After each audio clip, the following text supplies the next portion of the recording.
Milner. So people are beginning to filter in. Welcome, folks, to Season 6, Episode 5 of Gateway Center of Excellence in Rural Health Lecture Series, where we are opening the gate to understanding rural health. Today's date is December 2nd, 2025, and the topic is taking charge of your medications, what you need to know, and the tools that can help you. My name is Sage Milne, and I'm your moderator for this webinar and a research assistant at Gateway.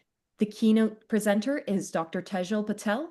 Dr. Patel is a clinical associate professor at the University of Waterloo's School of Pharmacy. Joining this discussion is Kristen Watt, registered pharmacist and owner of Kristen's Pharmacy in Kincardine, and Sarah Milner, Executive Director of the Central Lambton Family Health Team in Petrolia and registered nurse. Before we begin, I want to acknowledge the land. Gateway is an organization dedicated to promoting health and well-being for the diverse communities that call rural areas home. We acknowledge that this land on which we are gathered today is part of the ancestral land of the Anishinaabe, Haudenosaunee, and Neutrals people. It is part of the Huron Tract Treaty number 29 and the Saugeen Tract Treaty number 45 and a half. As part of our role as treaty people, we promote respect, education, and reconciliation between nations. The views and opinions of all speakers in this webinar may not reflect Gateway's, but we believe in providing a platform for meaningful discussion. I will now invite Dr. Patel to present. Thank you, Sage. Hello, everybody. I want to thank you for inviting me to present at this webinar series. I'm delighted to do so. I'm going to start sharing my slides. Actually, it's becoming challenging to share my slides, so just give me a minute.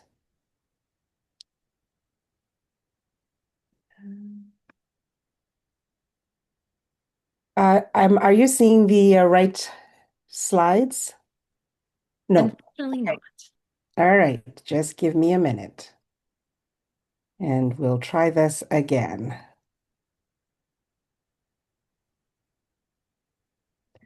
And hopefully now we have the right. Thank you very much. So I'm glad to be here to talk about medications. Today's presentation is titled Taking Charge of Your Medications, What You Need to Know, and Tools That Can Help You. So I'm going to go through a few discussion points, but I encourage people to ask questions when we're done so that we can answer further questions. So in terms of an agenda, what I would like to do today is talk about why we're talking about medications, the number of medications older adults take, what we mean by medications, why when we talk about medications, we're not just referring to prescription and over-the-counter medications, but I use medications as a very broad term, and why we're talking about medications and the impact of our body on medications and medications on our body and the resulting side effects, drug interactions, drug-food interactions. And then we'll also talk about some inappropriate medications that as we age become more harmful than safe. And then we'll end the discussion with tools and tips that you can take away to use at home. So let's talk about why we're talking about medications. So on average, Canadians who are 65 years and older take about 7 medications per day. These are prescription medications. So 7 medications per day means multiple dosing times, multiple pills to take, and confusing regimens. And on average, we take 7 medications per day, or older adults who are 65 and older take 7. But if we look at a quarter of the older adults, they take 10 or more prescribed medications. And as I mentioned previously, this does not include medications such as over-the-counter that you can obtain from any pharmacy. and it doesn't include anything else that you may be taking, for example, natural health products or vitamins or minerals. So once we start adding those in, the averages go up even further, and the complexity of managing medications increases. So when I talk about medications, what do I mean? I use the term broadly. Of course, there are prescription medications. These are medications that you can only obtain from a prescriber, and the prescriber can be a physician, nurse practitioner, or even a pharmacist, but they have to be prescribed for you to be able to get them and use them. Then there are over-the-counter medications. Over-the-counter medications refers to medications that you can get by yourself without the need of a prescription. So you can walk into a pharmacy. If you have a headache, you can go into the pain medication section. If you have a cough or cold, you can go to the cough and cold section aisle and pick up something for yourself and take it. Then we also have vitamins and minerals. So calcium, magnesium, all of the vitamins, they fall under this category. And then finally, I also want to talk about natural health products. These are products that you can obtain without a prescription. They're not regarded as medications, quote unquote, but they have an effect on some of the medical conditions we may want to treat. And these include things like ginkgo, ginseng, St. John's wort, saw palmetto, etc. I group them under all of these things under similar classes because for medication management purposes, for safety, for drug interactions, they're all important and they all contribute to one's health. Now, why are we talking about medications as we age? Well, it has to do with our changing body and the effect it has on medications and the effect medications have on us as we age and our bodies change. So, what changes? Well, as I'm getting older, I'm realizing that I have more fat and less muscle and less water in my body. My kidney and my liver function, and especially so once I get to age 65 and over, may start to not perform as well as it did when I was younger. Another example is the junctions in the brain. So the brain has a sheath surrounding it. It's a sheath that has very tight junctions at all over different locations in the sheath. And these are there, and in our younger years, they keep us protected. They keep the brain protected from allowing all kinds of things to get into the brain. As we age, this sheath loosens a bit, and these junctions in the brains are not as tight. And so there is more potential for things to get into the brain, and more medications can get into the brain, and then they may stick around longer. So, what does this all have in terms of the effect on medications? Well, as medications are taken, if our gut has slowed down, they move through our gut slower. So, as they're moving through slower, there's more potential, a higher chance that more of it will get absorbed because it's there for a longer period of time. With the changes in our body and muscle and fat composition, fat, muscle, and water composition, drugs get distributed in our body differently. What does that mean? So drugs that like fat will go and sit in fat. In our younger years, we may have had less fat, but as we get older, there's more fat. So a drug that likes to sit in fat or is soluble in fat is going to hang around for a longer period of time and have an effect for a longer period of time.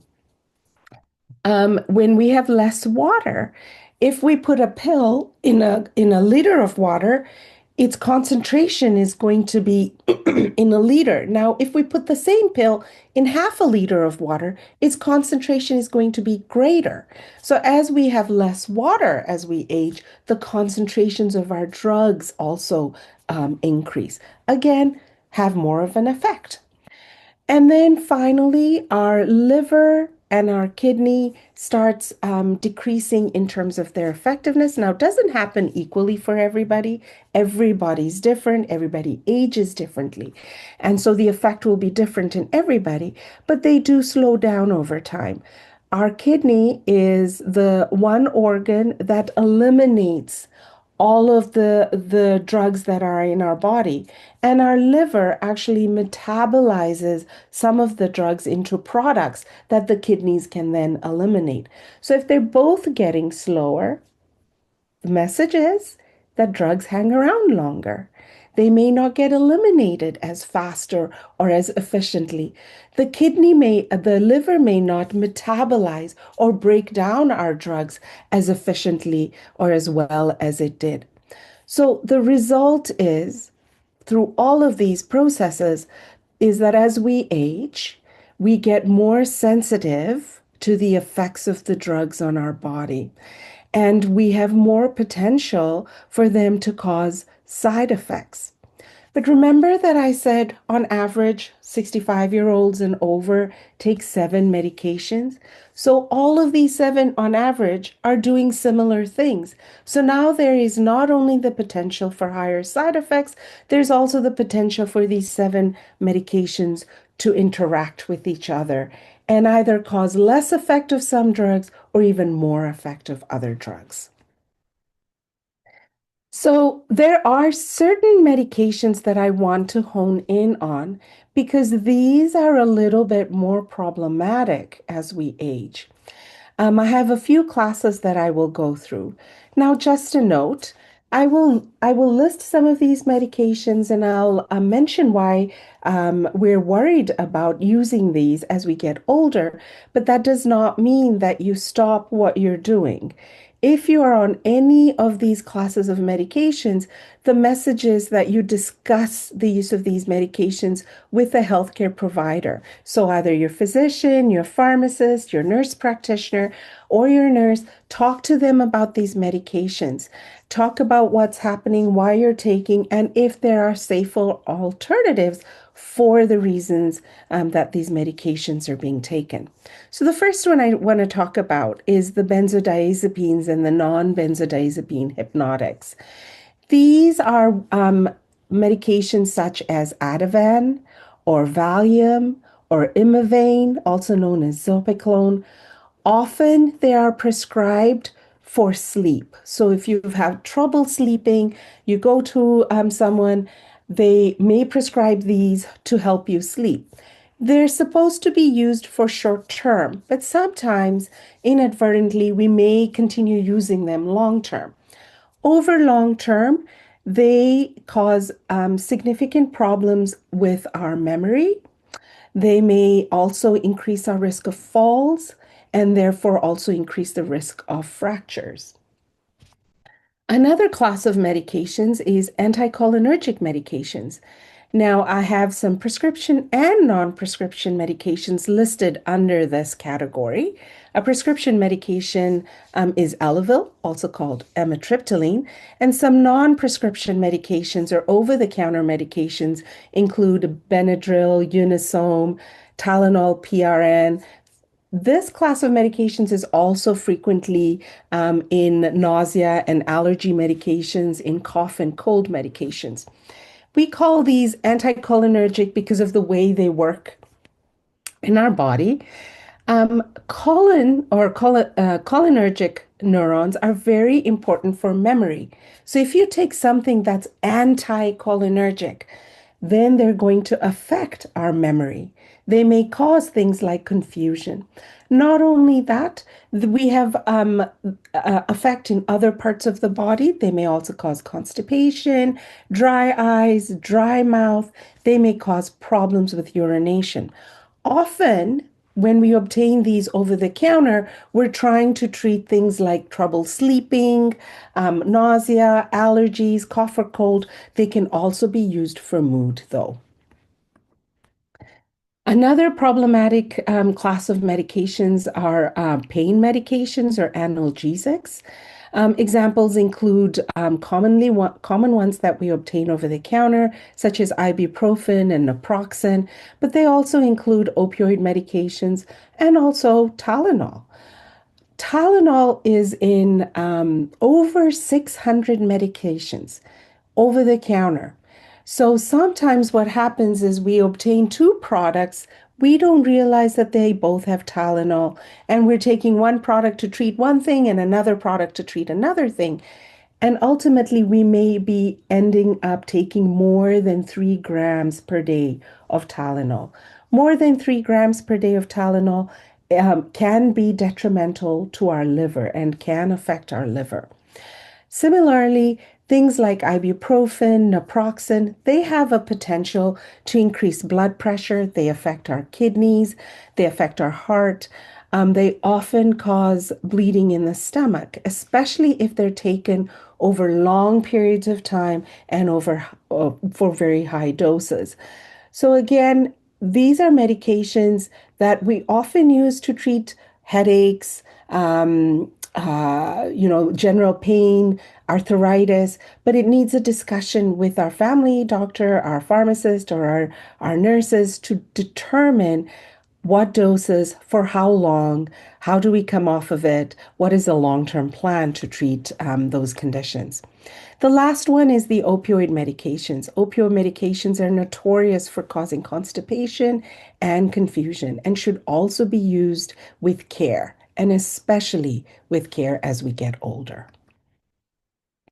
Cough and cold medications, pseudoephedrine, that is also an ingredient in a lot of cough and cold medications. They can increase blood pressure. They also cause sleepiness and shakiness. Dextromethorphan, if we take it for a long period of time, higher doses can cause confusion and irritability. And even medications that we used to think were pretty benign, like antacids and dyspepsia medications, we've now discovered that they interfere with the absorption of vitamin. For example, vitamin B12 in people who are taking long-term antacids and PPIs may be decreased because it affects the absorption of vitamin B12. I also want to mention natural health products. Often we think because they're natural, they're safer. And they could be, but we have to think about these as medications as well because they can cause problems. In my practice, I've frequently encountered patients who be taking natural health products for long periods, higher doses, and they present with problems. Some that can worsen side effects, for example, ginkgo, fish oil extracts, St. John's wort, they can interact with blood thinners, prescribed blood thinners, or even aspirin, and increase the risk of bleeding. So they add on, they kind of work together and increase our risk of bleeding even more. St. John's wort is notorious for interacting with almost so many medications on the market. So if we're taking St. John's wort, we have to make sure that it is safe to take with other medications. And then there are others like saw palmetto, ginkgo, that we are not as effective as we were believed or we were made to believe in terms of our memory or benign prostatic hyperplasia. Glucosamine and chondroitin I've listed for osteoarthritis. There is evidence showing that it is effective, but again, we need to use it carefully. I also want to talk a little bit about drug interactions. Um, I already talked about them a little bit with some of the previous slides, but some foods and medications can decrease the absorption of medications. For example, calcium interferes with thyroid medications and how well the medication works. Some food and medications can interfere with the breakdown of medications, and as I mentioned, they then increase the side effects or make medications less effective. A well-known fruit that interferes with the medication is grapefruit, and often we tell patients about the grapefruit and atorvastatin drug interaction. And some medications work together to increase either the effectiveness or the side effects. So aspirin and ibuprofen together can increase the risk of bleeds. Now, let me just end the presentation with a few tips. So, if you're going to go to your doctor and your pharmacist, make sure you take an updated medication list. This should include all your prescription and over-the-counter medications, any natural health products you're taking, and any vitamins you're taking. And make sure that you list the name, the dose, how, and when you take it, and update the list whenever there's a change. So if there's a new medication that's added, if a medication is discontinued, or if there's a change in the dose. Keep an updated list of allergies and what happens when you take medications. For example, such and such medication caused me to have hives or caused me to become short of breath. Also, keep a list of side effects for medications. So, such and such medication caused a stomach upset, and that, the symptoms of that were like burning or nausea, etc. Whenever a new medication is being prescribed, or you're thinking about starting a new medication over the counter, ask about if it's a new prescription medication, the name, why it's being prescribed, how long you should be taking it for, how many times you should take it in a day, when in the day you should be taking it, how many pills you should be taking at each time, whether you need to take it with food or if you're supposed to separate it from food, what to expect from it. Why are we using it? What should I expect? By when should I expect this effect?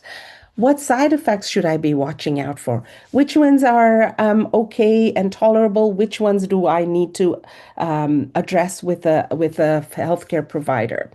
If it interferes with anything that you're already taking right now, when should you stop it? How should you stop it? Should you be coming off slowly and taking it, cutting down slowly over a period of time, or can you just stop it the next day cold turkey?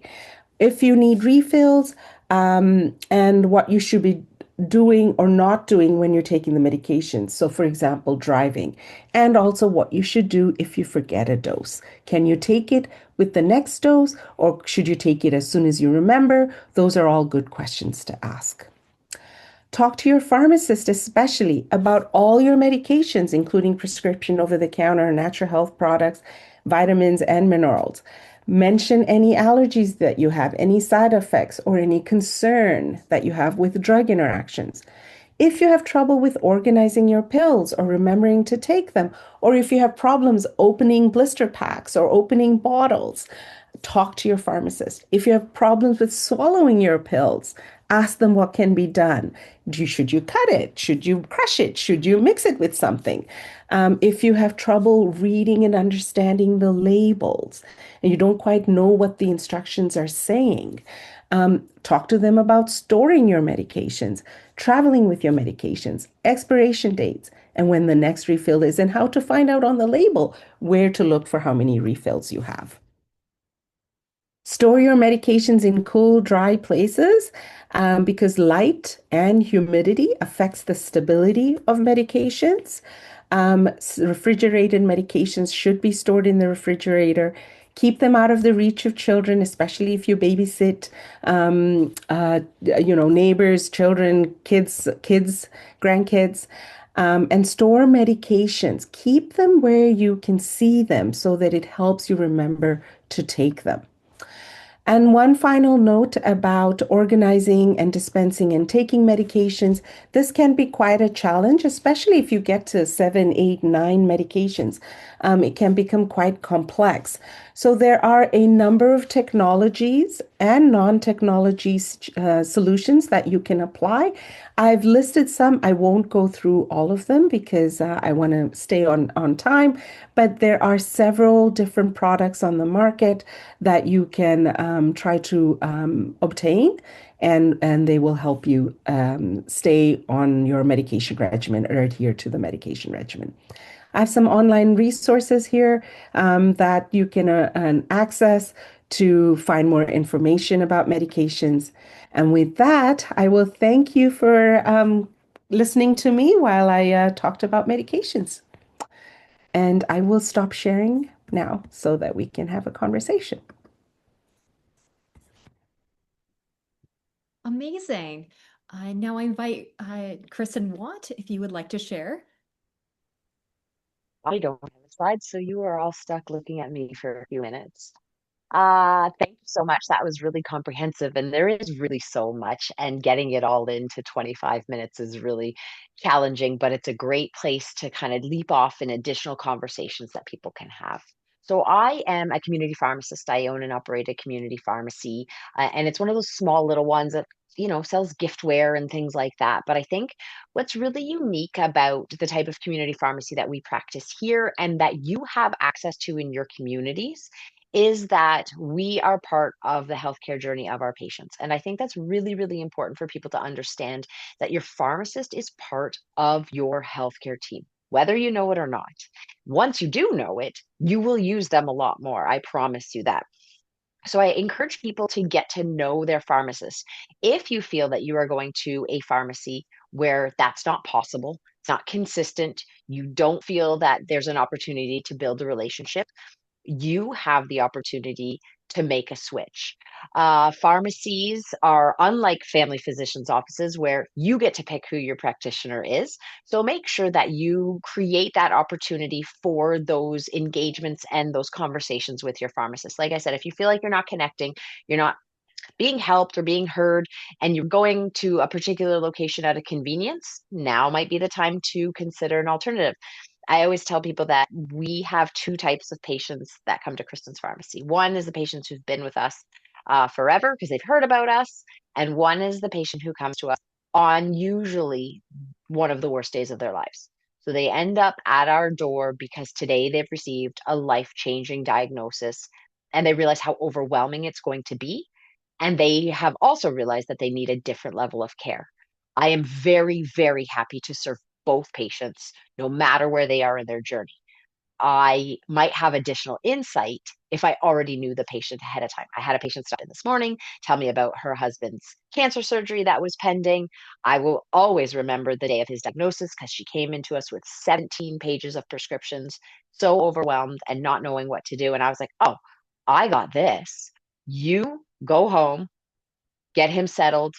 We will call you when it's situated. Started him on blister packs, got everything organized. Every time he sees the oncologist and his meds change, we're her next stop. We are a big part of that care journey. She knew that before because she had been our patient.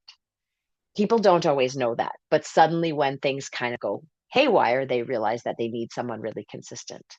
There is evidence to suggest that people see their family physician 4-ish times a year if you have a chronic condition, less if you don't, and see their pharmacist 13 or more times a year. Also, patients tend to have multiple physicians, nurse practitioners, people looking after their health, and have one pharmacy because they're getting all their meds in the right in one place because it's the safest way to do it. So I really encourage everybody to do that. That's why it's really important to have that relationship with their pharmacist, because when your oncologist from London and your respirologist from Owen Sound and your family doctor from Goderich are all ordering medications, who's the one person who's going to look after that for you? It's going to be your community pharmacist. So really, really important that you establish that relationship with them for that care as you age. Something that I recommend to all of my patients at any point in their care journey is if somebody changes your meds, ask them to send that prescription to the pharmacy. I have heard that that can be challenging for prescribers because it's a lot of extra paperwork and things like that. When you go to the hospital because things are urgent, the first place the hospital calls is your pharmacy for your med list, because although you were told today that you should have it and it should always be updated, that doesn't always happen, but your pharmacy should have your most updated med list. So if your oncologist in London, your respirologist in Owen Sound, or your family doctor in Goderich change your prescriptions, they need to send that to your pharmacy so we have an updated list. I also encourage you to make an annual appointment to speak to your pharmacist to keep things streamlined and updated. We do this with all of our patients at Kristen's Pharmacy. We review all the medications. We clean up everything that they're not taking anymore. That way, when the hospital calls for that med list, it is up to date. When you need an up-to-date med list, we have it up to date for you. I tell people that you might see the pharmacist behind the counter, but that doesn't mean that they're available for that appointment for you right now. So calling ahead is always encouraged because they're very, very busy. They might be working on a hospital discharge. They might have had that patient who came in with those 17 scripts today. We might have a child in the pharmacy with an ear infection who's screaming. the timing might work for you right now. Make it work for both of you. Okay. Remember, you have to make an appointment for your physiotherapist, for your massage therapist, for your doctor, for your lawyer. So I encourage you to make those appointments for your pharmacist as well. All of the pharmacists that are out there providing this level of care, the level of care you should come to expect, are open and willing to taking those appointments. So get those booked in. Ask if meds become overwhelming. Ask for solutions like blister packages. Pharmacies are very happy to provide those solutions to our patients. We can manage any changes that are in them. So don't be shy about asking for help. It does not mean you have failed if you are having difficulty managing that yourself. You can sit at home on a Sunday putting all your meds in your little packages, or we can do it for you. And you can save that time for yourself. So don't be shy about asking for help. We don't always know what you need before you need it, but when we have those one-on-one medication reviews annually, that's when we can find those things that you may need before you know you need it, and we can offer you those solutions. Talk to your community pharmacist also about all of your vaccination needs. It is COVID and flu vaccine season time. Please go get that. The evidence exists that those are still very effective at reducing people's need for hospitalization or going into the ICU and needing a vent. You also should be talking about pneumococcal vaccines, RSV vaccines, shingles vaccines, tetanus vaccines. Pharmacists, if they can't at your particular location offer those for you right now, that is all coming. I do a lot of advocacy with the province to allow patients to be able to receive additional levels of care from their community pharmacy. And this is very much on our radar. And that way, especially if you're an unattached patient, you can get all of those needs covered at your community pharmacy. I think it's really important, and I'll emphasize again, that relationship piece with your pharmacist. So everybody's going to go today and leave, and they're going to call their pharmacist and say, I'd like to have a one-on-one chat with you sometime, and your pharmacist is going to make time for you. January, February are good times for that. Pharmacies are quiet. The snowbirds are gone. Vaccines are generally over. So maybe make that one of your New Year's resolutions. My New Year's resolution is to get to know my pharmacist and to get my medications under better control. And that's when you're going to talk about all of those over-the-counter products, those natural health products. You're going to get real good clarity on what you're taking, what's safe, and what you need to know before things happen. And that's where I'm going to leave you for Sarah to go next.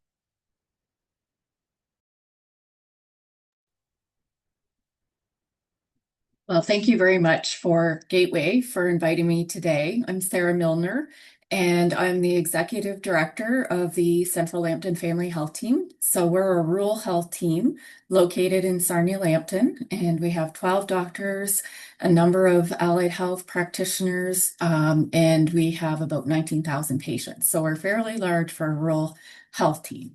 I just wanted to build a little bit more on Dr. Patel's very important information that she touched on around herbal supplements, things of that nature.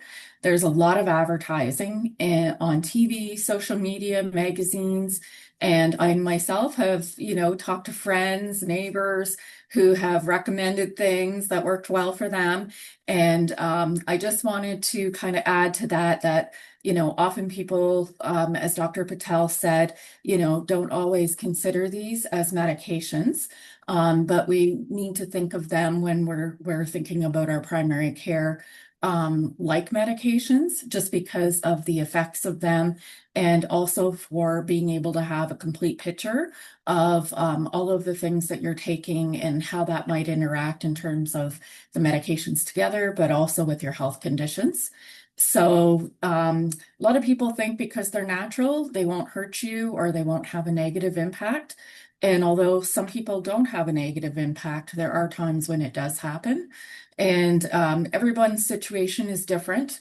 And, there are a lot of people, especially as people age, tend to, as Dr. Patel said, have a higher number of medications they're prescribed. And again, it can be really important for your primary care team to know this information. She had mentioned St. John's wort, and that was very popular. I can recall I worked in mental health years ago as a nurse, and it can make, other medications less effective when taken together. Ginkgo can increase that bleeding risk when combined with the blood thinners like warfarin. We have a lot of patients in our practice that have AFib or mechanical heart valves, and they're taking a blood thinner such as warfarin and don't always recognize or realize that could have that interaction. Ginseng is another one that was very popular, and it can affect blood glucose levels, leading to reduced blood sugars, and lowering the effect of some medications. And also another interaction with warfarin. Milk thistle may decrease the concentration of certain medications metabolized by the liver, and again, with the warfarin. So the takeaway is that the herbal supplements must be kind of considered whenever you're giving a list of medications, you need to include those. And I would recommend that, checking with your pharmacist, as Kristen talked about, that is an important relationship. So, if you've seen something and you're interested in trying it, that pharmacist or pharmacy staff are very good to be able to help to give you some of that information. Also, if it's your pharmacy, they can check against some of the medications you're already taking to know if there's an interaction or if it might be safer not to take that. So that is such an important resource. And you should let why it's important to let your physician or your primary care team know at the office is so that, if there is a condition that's being treated, it could have an impact on that. Even if you are in to see the respiratory therapist, it could be important to let them know. Any of the interdisciplinary care team, your primary care team, can update your chart and their notes would go in your actual chart. So that is a great place for your provider to be able to get that information, or they can send a message to your provider just so that they're updated or can update your list in your chart. Particularly if receiving blood thinners, like warfarin, we do in our primary care office a lot of work around people having to have blood work, and it's INR blood work. So we get those results, we call patients, we follow up, and we're giving, based on the range, what their level has come back on, we're giving advice and direction around changing those doses. And if we don't know that you're on a supplement that could be affecting that blood thinner, that makes it very difficult. We might increase that dose unnecessarily, and that could also lead to issues with bleeding. So again, just important to keep your team in the know, and that way we can keep things safe for you. And another impact that the healthcare team can have is that, again, if some of these supplements are affecting your blood sugar and you have a diagnosis of, say, diabetes, that could also be something very important to know, or it could be unintentionally that you're increasing your levels and don't even realize it with some of these supplements. So again, very important to write down, or at the pharmacy, they can give you a printout of your current medication list. You can just write on the bottom any supplements that you might be taking. Really helpful to keep in your wallet or your purse. Again, sometimes that's not always possible, but if you happen to be ending up going to emerge, which hopefully isn't the case, but you can pull that out and share the list that you're on, of a complete list of either over-the-counter supplements, prescribed medications, and also if you're going to your primary care office, you can share that list with them too. And it's important to check in. Like I said, an opportunity might not be that you're seeing the doctor, but maybe you're seeing the nurse practitioner, or you're seeing another allied health professional. You can give that list. They'll update your chart. That helps us to keep up to date on what your health or your whole health picture looks like. And another piece too is that it can be really easy to go online and order things and have them shipped to you. So again, just always really important before you do that is to check with someone who knows that information, just because it could have that detrimental effect that you wouldn't be intending. And, sometimes we have a lot of patients that are trying to stay at home and, want to manage their care, and they are still maybe on the family farm. They're trying to manage, maybe they're older adults, they're wanting to manage things living in rural areas. and, they're putting in place some home and community care and different resources and things, and to promote the capacity of people to kind of stay in place and be able to live in their homes and where they want to live. We have a lot of patients that are in their 80s and 90s, and they live way out in the country. So it's important to have conversations about your medications. Sometimes things happen, and people that are close to you don't always know where to find them, what you're on, what you're taking. If there's an emergency. In our area, in our county, we have a program with our EMS called Kool-Aid program. And it's like almost the size of a postcard or a little bit bigger that's magnetized that people can put on their fridge and put their most up-to-date list of medications or important contact information for if there is an emergency and paramedics come, who to contact, and some key information. It might be an idea to have somewhere handy that someone could find it. We also, are utilizing different tools and aids, like Dr. Patel said, around if you're having a difficult time managing your medication, because there are many of them, or you take them at different times. I know myself, if I've taken an antibiotic, I sometimes an hour later, I'm thinking, did I take that when I take it out of the bottle? Or sometimes, with sight, the writing on some of those bottles is pretty tiny. So, but that can also be altered at the pharmacy for the print size if needed. But it's, utilizing things like dosette boxes, which you can organize your medication into, the blister packs. There's those dispensing machines, things that can make it easier to remain independent and make sure that you're getting the doses that you need when you need them. And sometimes it can happen. Sometimes you could forget you took a dose, or you could think you didn't take it and take an extra dose. So sometimes putting some systems in place can go a long way. And believe me, we all need them sometimes. It's not just due to age. So another important element is being careful. Sometimes if you're living alone, especially if you're in an isolated area, about sharing sometimes in public some of the medications you're on. For instance, sometimes narcotics or opioids, things like that. Those aren't information you want to be, sharing out there, because sometimes that can put risk in terms of people knowing that you have them in your home and potentially wanting to take them. So that's just another piece to think about. And you may want to talk with your healthcare team about, if there's certain medications and you're not sure, bringing someone with you. If you have questions or you want them to hear the information and they can write that down or remind you later of the conversation, you can go over that. Or if there's someone that you want to give consent for your primary healthcare team to talk to, that can take the information or can make a call and ask a question on your behalf.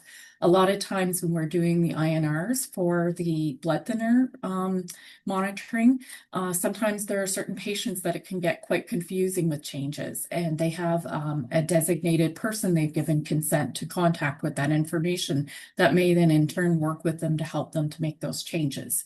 So, there's lots and lots of options of how we can help you. And we really work hard as a team to share information. So if you're in seeing maybe one of the nurses for a vaccine and mention a concern or something about your medications, that nurse can go down the hallway and talk to your doctor or put a note in your chart.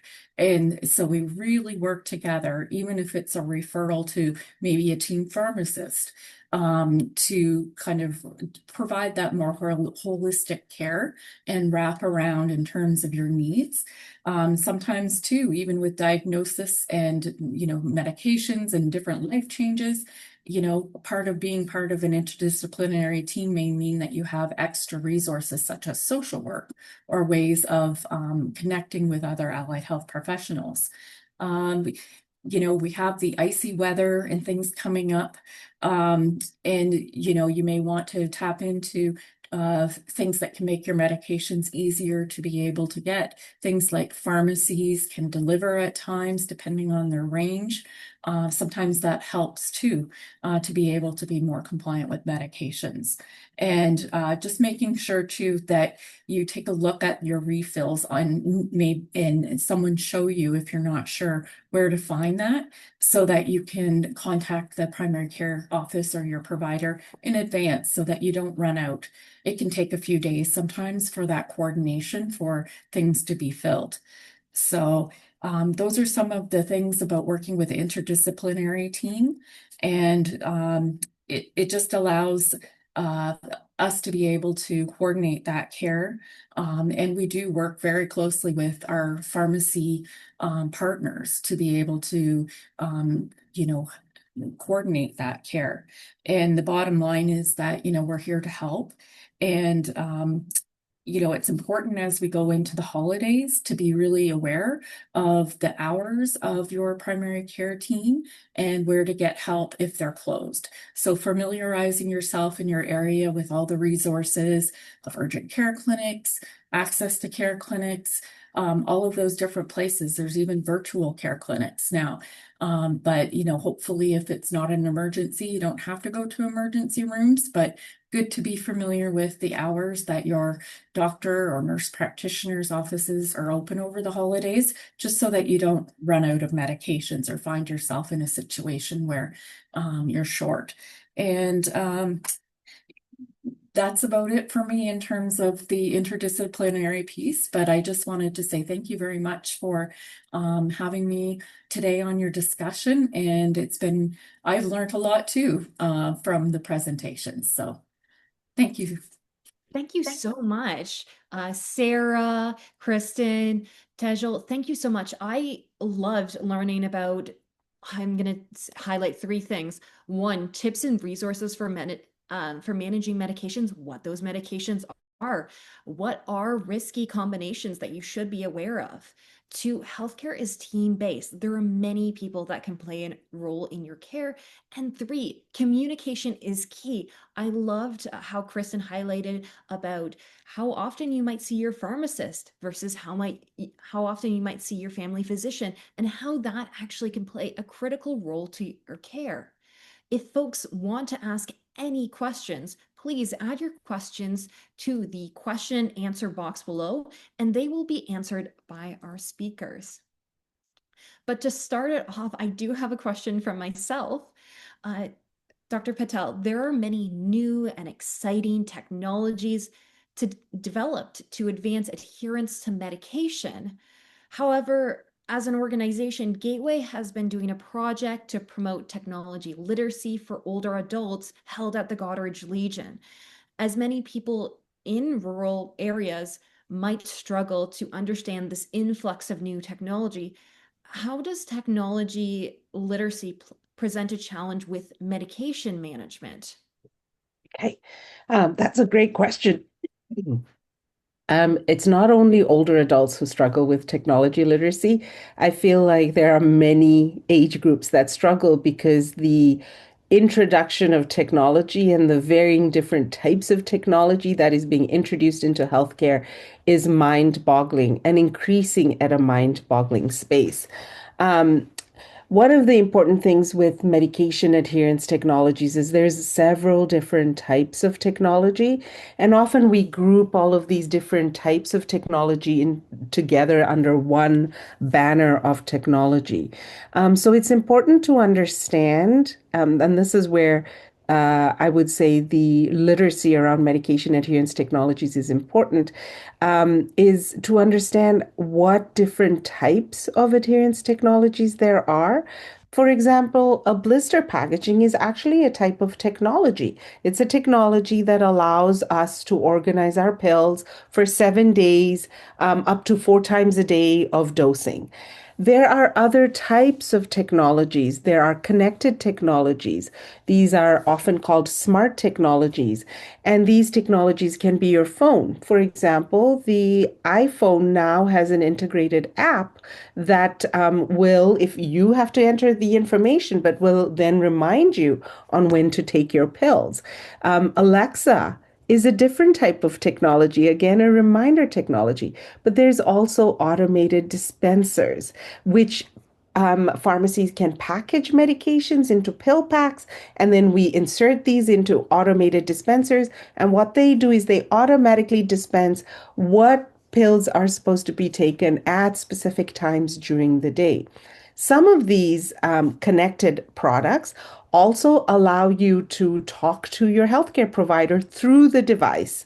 They also allow your family members, if you want, or your clinicians, so your physician, pharmacist, to track medication taking so they can recognize patterns where you might be forgetting and then help you to adjust your medication so they become easier to take.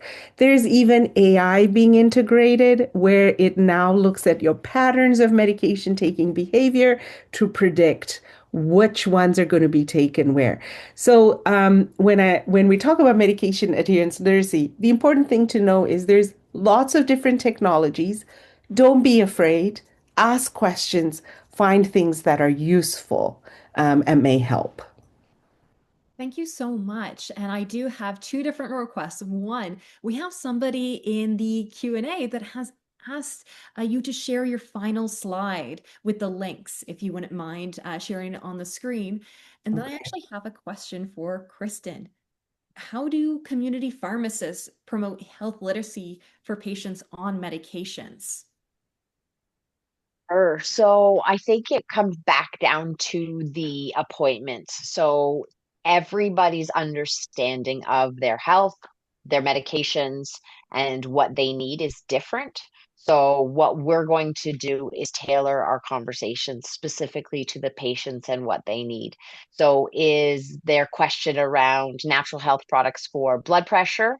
I had a patient today said he had been doing some reading and was worried about stroke risk with his blood pressure medication. So we started talking about how, yes, people who have high blood pressure have strokes. Yes, people who have high blood pressure take blood pressure medications, but that does not mean blood pressure medications cause strokes. And so it's really important to understand where your patients are coming from, what is important to them when they are taking their medications, and talking to them in a way that is compassionate and understanding and tailored to the needs of their patients. So it comes back to that relationship with your pharmacist again, and having the opportunity to have those one-on-one conversations, because everybody's getting information from the internet. Everybody's getting information from their neighbors.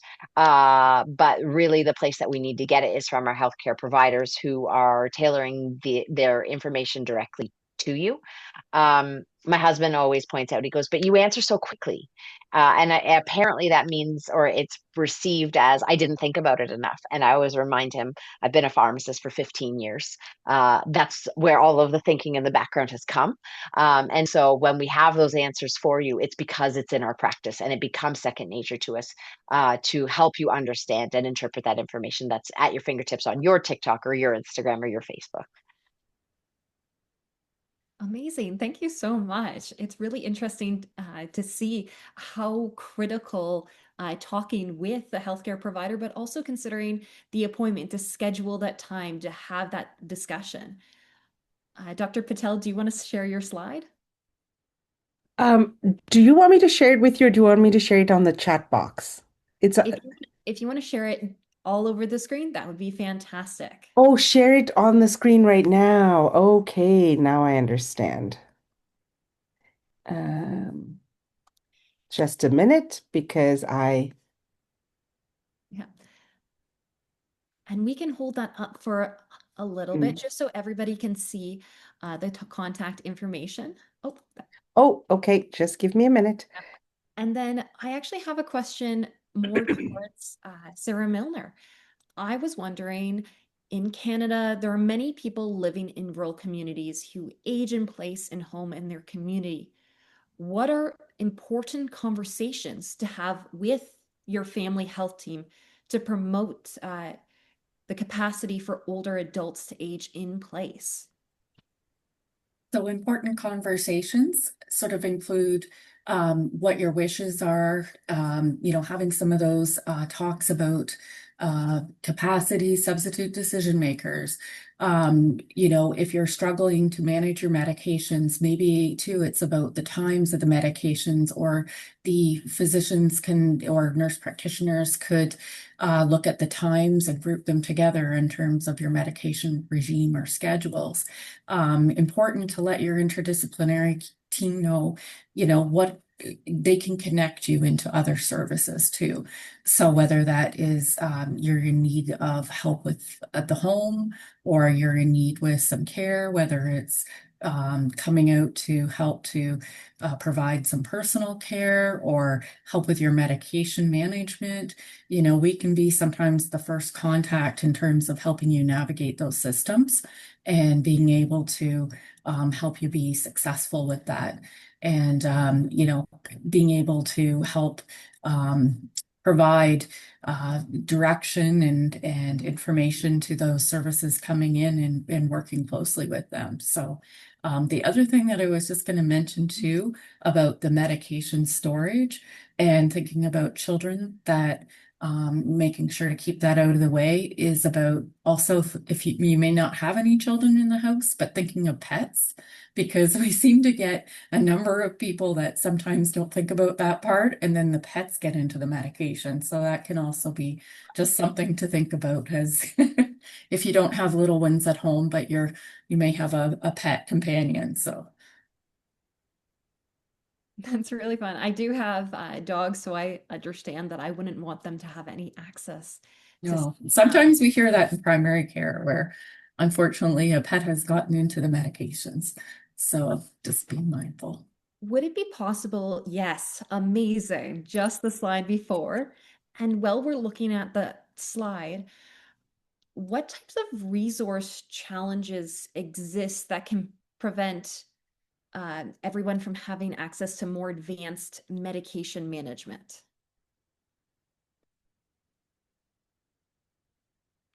Just need to unmute myself. Of course, everybody has access to blister packaging through their community pharmacy.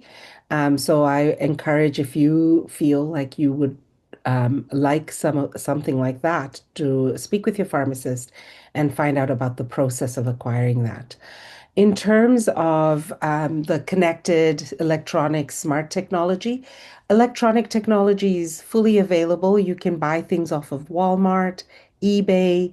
You have to be careful about what you get, because look at those devices carefully. We've been testing how well they work with older adults, and they're not the best in terms of usability. They're not the most user-friendly products.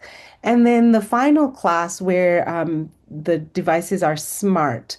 The accessibility can be limited because certain pharmacies will provide them, but not all pharmacies. So if you feel like that's something you're interested in, talk to your pharmacist, get the details of some of these products, and then you can talk to the company representatives, or pharmacies themselves, or reach out to me, because we have a lot of research related to these products, and I can provide information and resources related to that. Incredible. It's so nice to see about research that is underway to understand how people access and can use different types of medication management technologies. So as our final question of this webinar, 30 seconds, really quick, as the inclement weather begins to present challenges for many rural folks to access healthcare services, what is one tip or trick or step you would advise for people to take to prepare and plan in advance for their health? And I'll pass it on to Dr. Patel first. Make sure you have an adequate supply of your medications on hand for the conditions you're treating.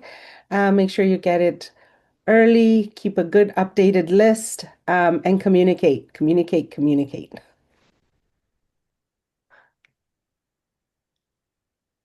Kristen, if you wouldn't mind. Sure. I would say use a local community pharmacy, not a mail order pharmacy. They do not understand the winters in Grey, Bruce, and Huron County. They will not be able to get your meds to you in some of that weather. Plan ahead. We have not had a shutdown that I can remember, and I'm born and raised in Goderich, that extended longer than a week. So always have at least a week of your medications at home. And call ahead, order them before you plan to go and pick them up. And then that way, when there's a break in the weather, you're able to get in and get your supply for the next 3 months or so. And finally, Sarah Milner.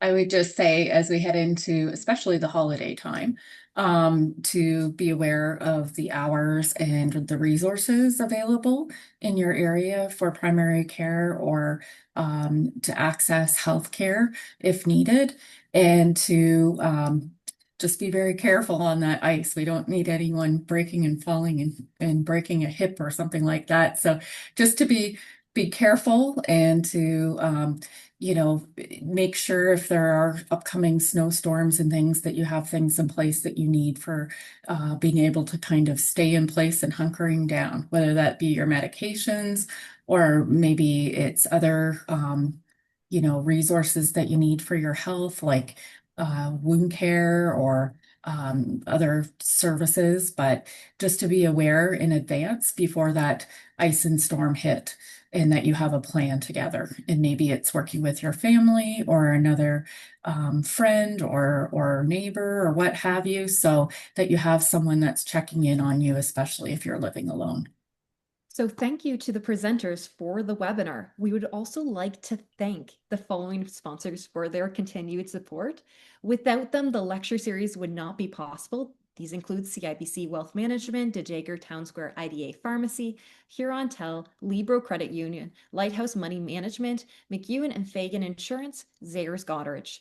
Gateway Center of Excellence in Rural Health is a not-for-profit organization with charitable status, and we greatly appreciate and welcome any support we receive. Consider an end-of-year donation to help us continue our efforts. We will be continuing the conversation on rural health on January 6, 2026. Thank you again to our panel, sponsors, and especially you for tuning in.